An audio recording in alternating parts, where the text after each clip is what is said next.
Walk into almost any mid-sized city in North America or Europe today, and finding a video game arcade is genuinely difficult. Most closed decades ago. The ones that remain are often treated as nostalgic curiosities, a single machine tucked into the corner of a bowling alley, a novelty bar theme, a museum piece behind glass. Walk into almost any major city in Japan, and you'll find the exact opposite. Multiple floors, rows of glowing machines, lines of people waiting for their turn, music and sound effects spilling out onto the street below. The video game arcade, an entire category of entertainment that quietly died almost everywhere else on the planet, is still alive in Japan. Not preserved, not frozen in time as a museum piece, actually genuinely thriving, adapting and evolving, decades after the rest of the world assumed this kind of place had no future left. That contrast alone raises an obvious question. What did Japan figure out that everywhere else didn't? To understand the answer, you first have to understand exactly why arcades disappeared everywhere else in the first place. For most of the 20th century, arcades existed because home technology simply couldn't keep up. If you wanted graphics, sound, and gameplay beyond what a home console could manage, you had to leave the house and pay for it, one coin at a time. That was the entire business model, and it worked brilliantly, right up until home technology finally caught up.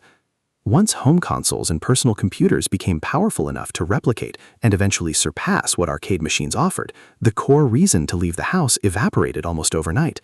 Why feed coins into a machine at a mall when the exact same experience, or something better, was sitting in your living room already paid for? Arcades in most countries never really recovered from that shift. They closed by the thousands, and the ones that survived mostly became something else entirely, redemption centers for children's tickets and prizes, rather than places serious players actually went to play. Japan's arcade industry faced that exact same pressure, and for a while it genuinely struggled too. This isn't a story where Japan simply avoided the problem. The difference is what happened next. Instead of trying to compete directly with home consoles on the same terms and losing that fight the way everywhere else did, Japan's surviving arcades did something smarter. They stopped trying to offer an inferior version of what you could already do at home and started offering something you specifically couldn't. Picture a towering rhythm game cabinet built around a massive specialized dance platform or a wall of precisely calibrated buttons and drum pads, completely impractical to own in a normal apartment, but exactly the kind of physical, communal, slightly ridiculous spectacle that only makes sense surrounded by other people cheering you on. That single shift from competing with home technology to deliberately building experiences home technology simply couldn't replicate became the survival strategy for an entire industry. Rhythm games became one of the clearest examples. Massive, specialized cabinets requiring specific physical hardware no home setup would ever justify buying turned into genuine competitive communities, with regular players developing reputations at specific arcades, showing up multiple times a week, treating a particular cabinet the way someone else might treat a regular gym or a local sports league. Fighting games carved out their own dedicated, if smaller, community, built around a very specific social ritual. Sitting down across from a stranger at a real cabinet in a real room carries an entirely different weight than matching with an anonymous opponent online. Arcades became one of the last places that specific, in-person competitive tension still regularly happened. And then there's the claw machine, the UFO catcher, an entire subculture built around a genre of game that looks almost embarrassingly simple from the outside and turns out to be considerably more calculated than it appears. Behind every wall of claw machines is a staff member whose entire job revolves around them, restocking prizes, adjusting claw strength and grip precision to specific, carefully tuned settings, balancing difficulty against player frustration in a way that keeps people coming back without ever feeling like the machine is simply unbeatable. Dedicated claw machine players study specific machines the way a poker player studies an opponent, developing personal theories about grip strength, prize positioning, and timing that would sound absurd to anyone who's never taken the genre seriously. None of that requires cutting-edge graphics or processing power. It requires a physical machine, a physical prize, and a very specific kind of in-person, slightly obsessive attention that a phone screen simply cannot replicate.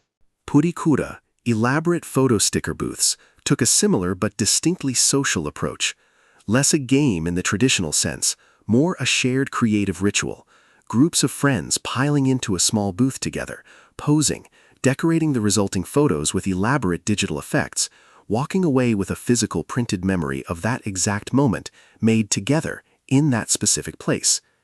Every one of these survivors shares the same underlying logic. Each offers something specifically rooted in being physically present with other people in a real space, doing something a screen at home simply cannot replicate on its own. Multiply that logic across an entire building, and you get the modern Japanese arcade as it actually exists today. Not one genre, several, stacked floor by floor, each one its own small, self-sustaining community, each one offering a specific reason home technology never managed to make obsolete. But it would be dishonest to end this story there, as if Japan simply solved the arcade problem once and for all. The truth is messier and more interesting. Japan's arcade industry has genuinely contracted over recent decades too. Smaller, less specialized arcades, particularly outside major cities, have closed at real, measurable rates.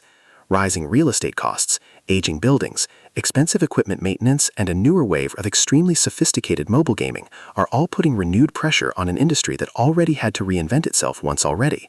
The arcades that remain successful today are, in a real sense, the ones that already survived one existential threat by specializing hard enough to matter. Whether that same strategy is enough to survive an entirely new one, built around phones sitting in everyone's pocket, is a genuinely open question nobody in the industry can answer with confidence yet. For now, though, walk into one of those towering, multi-floor Japanese arcades on any given evening, and you'll still find exactly what home technology has never managed to replace: a room full of strangers, standing shoulder to shoulder, cheering, competing, laughing, focused entirely on something happening right in front of them, together, in a way no phone screen, however powerful it eventually becomes, has yet found a way to fully replicate. That, more than any specific machine or any specific game, might be the real reason this entire category of entertainment somehow found a way to survive here, while it quietly disappeared almost everywhere else.